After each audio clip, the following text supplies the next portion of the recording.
লক্ষ্মী পুজোর ভোজ, প্রসাদ না, এটা লক্ষ্মী পুজোর প্রসাদ বলে। ভোজ, মুড়ি ভোজ, ভাজি মাংস, আলু পোস্ত, পটল ভাজা, লেবু, তারপর পেঁয়াজ লঙ্কা আসছে। বুড়ি ভোজ হচ্ছে, মাটন আর পাতা খাসি মাংস, আলু পোস্ত, আরো অন্যান্য সব তরকারি আছে।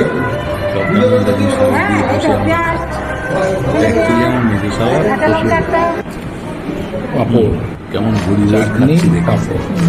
ওকে বুঝে ভোজ কেমন খেলে? দারুণ দারুণ। লাস্টে লেবু, সবচেয়ে হচ্ছে লেবুটা লবণ দিয়ে চটকে খেয়ে নিলাম, হজম হয়ে যাবে। হজম তো করতে হবে। খাসি মাংস, লাল লাল ঝোল, লক্ষ্মী পুজোর গরম গরম ভাত, আলু পোস্ত, পটল ভাজা, পাঁপড়, চাটনি, পেঁয়াজ লঙ্কা, এটা শুধু গরম গরম লেবু। গরম গরম লেবু, গরম গরম ভাতে লেবু।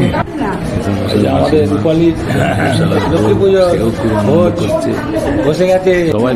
ঠিক আছে, খাওয়া দাওয়া করো।